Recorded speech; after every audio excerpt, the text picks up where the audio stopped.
অপবিশ্বাস, পরীমণি বাংলাদেশের দুই রঙ্গ চরিত্রের লীলা খেলার দুই প্রতীক। এই পরীমণি তছনছ করে দিয়েছে দুই ক্ষমতার জীবনকে। এক হলো বেনজির আহমেদ, আরেকজন হলো হারুন। শুধু তাদেরকে তছনছ করেনি, পুরো আঘাত শেখ হাসিনা পর্যন্ত গিয়ে গড়িয়েছে। যেই পরীমণিকে তছনছ করে দেওয়ার জন্য শেখ হাসিনা পর্যন্ত উঠে পড়ে লেগেছিল। আরেক ফাত্রা চরিত্র হলো অপবিশ্বাস। পরীমণিকে যদি নারী অপরাধী নারী মহিলাদের মাফিয়া বলা যায়, or don of the prostitute বলা যায়, তাহলে অপবিশ্বাসকে বলা যায় the associate prostitute of the don, যে নাকি শাকিব খানের পরিবারকে তছনছ করে দিতে পেরেছিল। এদের টার্গেট হলো পুরুষকে তছনছ করে দেওয়া। এক পরীমণি নাসির উদ্দিন খান, ওই যে বোট ক্লাবের, সে বেনজির আহমেদ, সে হারুন, যাদের জীবনকে বিষিয়ে দিয়েছিল, তাদের শেষ পরিণতি দেখেছেন। শয়তানের মূল উদ্দেশ্য থাকে মানুষকে চূড়ান্ত পরিণতির দিকে, চূড়ান্ত বিপদের দিকে ধাবিত করা। প্রথমে সে আপনাকে নানান রকম প্রলোভন দেখাবে, পরীমণিও তাই, রূপের প্রলোভন দেখিয়ে সে শুরু করে। আর অপবিশ্বাস, তার বাচালতা, এটা চেহারা ভালো না, সে শাকিব খান পর্যন্ত তছনছ করতে পেরেছিল। ক্ষমতার বিচারে যদি আমরা বিশ্লেষণ করি, তাহলে শাকিব খানের চাইতে কয়েক গুণ এগিয়ে এই হারুন বা বেনজিরেরা। এই উচ্ছিষ্ট, এখন তারা উচ্ছিষ্ট মোটামুটি জাতির কাছে পরিচিত। পেশায় নায়িকা হিসেবে লিপিবদ্ধ হলেও তাদের কাজ আসলে অন্য কিছু। এই নায়িকা বা অভিনয় বা মানে সেমি প্রস্টিটিউশনসকে তারা প্রমোট করলেও আদতে কিন্তু তারা আসলে পেশা হিসেবে অন্যটাকে ব্যবহার করে, যেটি আপনি উল্লেখ করতে পারে না মানুষ সচরাচর। সাধারণত মানুষ এটিকে নিজের সম্মানের জন্য আড়ালে রাখে।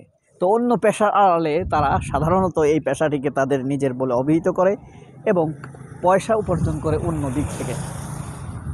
সেই দিক থেকেই এই অপবিশ্বাস এখন কার দ্বারস্থ হয়েছেন, কার জীবন তছনছ করার জন্য উঠে পড়ে লেগেছেন। এটা কি অপবিশ্বাসের দোষ নাকি তার দোষ, এটা বলা যাচ্ছে না। পররাষ্ট্রমন্ত্রী তৌহিদ ইসলামের কথা বলেছিলাম।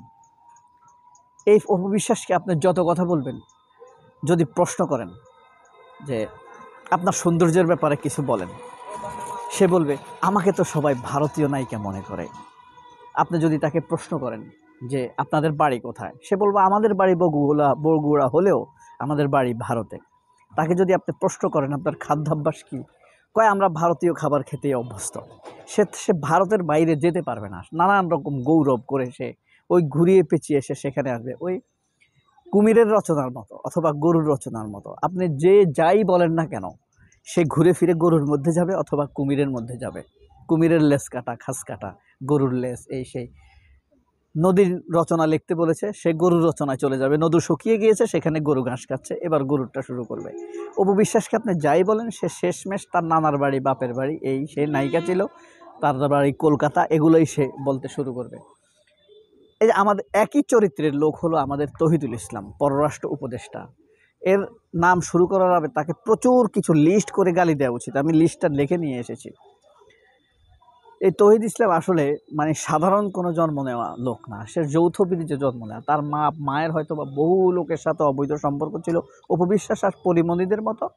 এই যৌথ বীজে জন্ম হয়েছে এই তৌহিদ ইসলামের। এই বাস্টার্ডকে আপনার নিয়োগ দিয়েছে এই ডিজিএফআই, বিএনপি আর সমর্থনে, আসিফ নজরুলের সমর্থনে।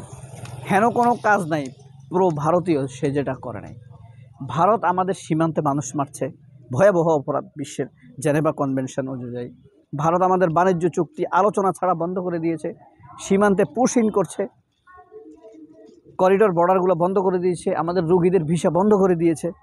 এরপরেও এই জারজ সন্তান বলতেছে, এই তৌহিদ ইসলাম বলতেছে যে তাদের সাথে আমাদের বন্ধুত্বপূর্ণ সম্পর্ক আছে। ঠিক যেই ন্যারেটিভ প্রচার করতো ভারতীয় মন্ত্রীরা, আপনার এই যে পররাষ্ট্র প্রতিমন্ত্রী বা শাহরিয়ার আলম টালম, এরা যত কিছুই হতো, মানুষ মেরে ফেলতো, হত্যা করতো, নির্যাতন করতো, শেষমেশ বলতো কি তাদের সাথে আমাদের সম্পর্কের কোনো ব্যাঘাত ঘটবে না, সম্পর্কের কোনো চিড় ধরবে না। এই কথা বলে বলে তারা আমাদেরকে বিরক্ত করেছে। এই তৌহিদ ইসলাম এখন আমাদেরকে ঠিক একই ধারায় একইভাবে বহুদিন যাবৎ বিরক্ত করে চলেছে। এই যে দেখেন, আমাদের মাইলস্টোনে বিমান বিধ্বস্ত হয়ে যে ইয়াটি পড়লো, আশ্রে পড়লো, সেটার জন্য চিকিৎসার জন্য তারা ভারত থেকে ডাক্তার এনেছে।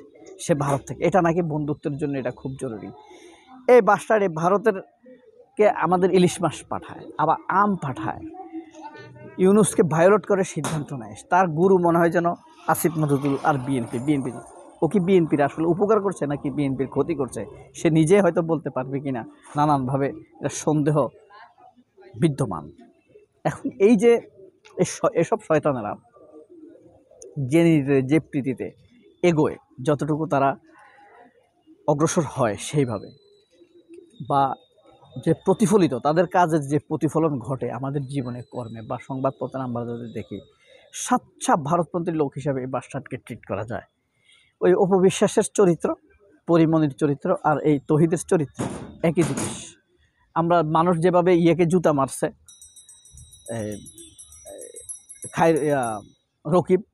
রকিবুল ইসলাম নির্বাচন কমিশনার, ঠিক তৌহিদ ইসলামকে আমার ধারণা, আমার মনের থেকে অভিশাপ আসতেছে, সে এইভাবে একদিন অপমানিত হোক।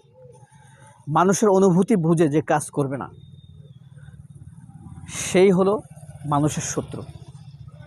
তার মধ্যে না আছে নীতিনিষ্ঠাগত ন্যায় অন্যায় বা সত্য মিথ্যা, সততার কোনো বিচ্ছুরণ না আছে, তার সততা, চিন্তার সততা না আছে, অর্থনৈতিক সততা না আছে, মানুষের প্রতি তার অনুভূতি। তো এই ধরনের অসভ্য বেয়াদব লোক লইয়া আমরা আসলে কি করিব? আমাদের কি আসলে তাকে কিছু করার আছে? আমরা কি তার জন্য আমাদের মন কাঁদবে? মানে এদের পরিমণিদের চরিত্রটা এদের চাইতে একটু ভালো আছে, তাদের মধ্যে একটা স্বচ্ছতা আছে, একটা সরলতা আছে, কিন্তু এরা ভাবসাব ধরবে পুরোহিতের, কাজ করবে শয়তানের মতো।